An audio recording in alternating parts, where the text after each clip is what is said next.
Tommy DeSimone walked into that room expecting a title. What he got was a bullet. Goodfellas never showed you the real reason the Gambinos had to kill Tommy. And once you hear it, the ending hits different. To understand why, you need to go back to one name: Billy Batts. His real name was William Benvenna, and he was a made man under the Gambino family. In that world, that status meant one thing: nobody touches you without permission from the commission first. Tommy DeSimone didn't care. One night in 1970 in Queens, a small argument turned into a beating, and that beating turned into a murder. Tommy, Jimmy Burke, and Henry Hill buried Billy Batts and walked away thinking it was over. But killing a made man without approval doesn't just disappear. That kind of move usually brings a fast and brutal response. So if the rule was so obviously broken, why did Tommy stay alive for 9 more years? And that's where the story gets strange, because the response didn't come. Not right away, not for 9 years.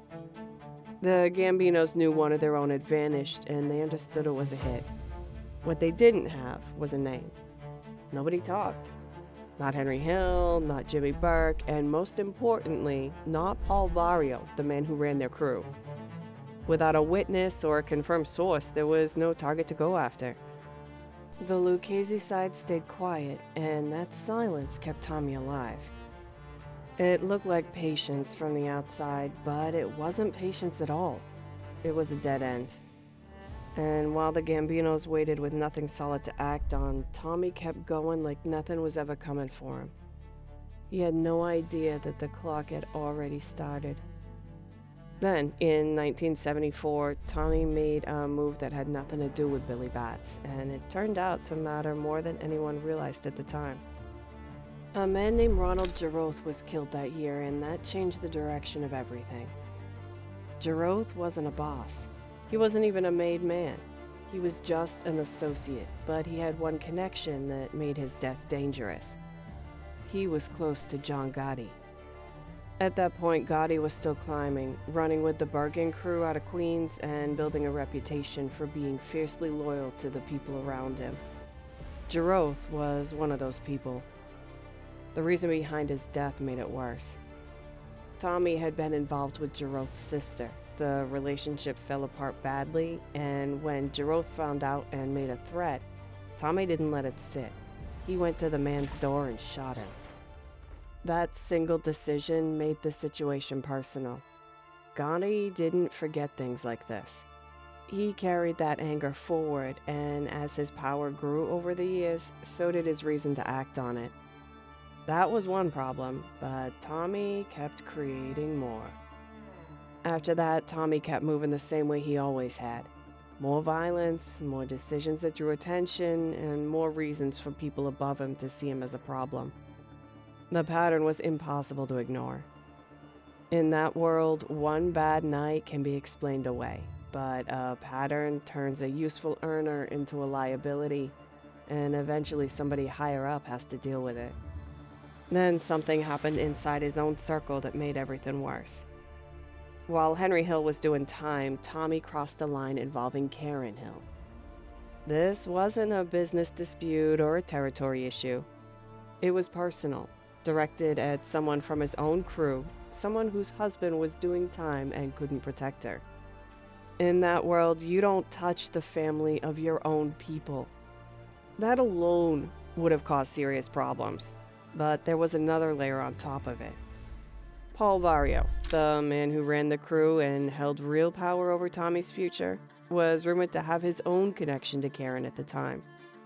So what Tommy had done was not just a violation. It was a direct insult aimed at the man protecting him. And then the thing that had been protecting Tommy for nearly a decade finally ran out. For years, silence had been the thing keeping Tommy alive.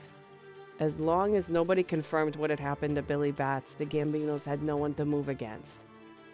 Then Vario picked up the phone and called the Gambino side. He gave them the one thing they had been missing for nearly a decade: a name. He told them Tommy was the one who killed William Benvenna. That single call erased 9 years of uncertainty in one conversation. And the reason behind it had very little to do with respect for the commission or loyalty to the rules. Vario gave Tommy up because of what Tommy had done inside his own crew. The old crime became a clean excuse, a reason nobody would question, a reason that justified everything on paper, while the real motive stayed buried underneath it. Once that call was made, everything that had been sitting separately suddenly had a reason to move together. The Gambinos had their confirmed reasons sitting on the table. Gotti had been carrying his own grievance for years and now had the cover to act. Tommy's own boss had stepped back and left him exposed. And in the background, there was one more problem growing quietly. One of Tommy's brothers had become an informant, and in that world, when something like that happens, suspicion bleeds onto everyone connected to the same name. Tommy had become a risk on multiple fronts at once, and once that happens, the people who once stood beside you start looking the other way. And when it finally happened, it looked nothing like the movie. Goodfellas gives you a clean ending.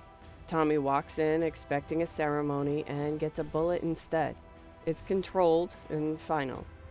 The real story doesn't give you that kind of clarity. In January 1979, Thomas DeSimone disappeared. No body was found, no witnesses came forward. No single version of events has ever been confirmed. Some people said he was picked up quietly and killed by men connected to Gotti. Others claimed different names were involved and that the details were deliberately kept buried. Every version that's come out over the years shifts a little and leaves something important missing. After all this time, nobody can say with certainty exactly how it happened or who pulled the trigger. There was no funeral, no grave. His family had nothing to stand over. The stories about what they did with him have never been confirmed and never will be. They didn't just kill him, they erased him. Which makes it worth stepping back for a second because the man in the film and the man in real life weren't the same person. The version in the film is loud and unpredictable, a man who reacts faster than he thinks. People who actually knew Tommy DeSimone described someone very different. He wasn't chaotic, he was methodical. He would carry a gun inside a brown paper bag and walk up to someone looking like he was carrying lunch, and it would be over before anyone understood what was happening. There was no panic in it. He had thought it through and perfected it. The movie made it messy. The real version was far more deliberate, and in some ways, that makes it much darker. So when you put all of it together, the ending stops looking simple.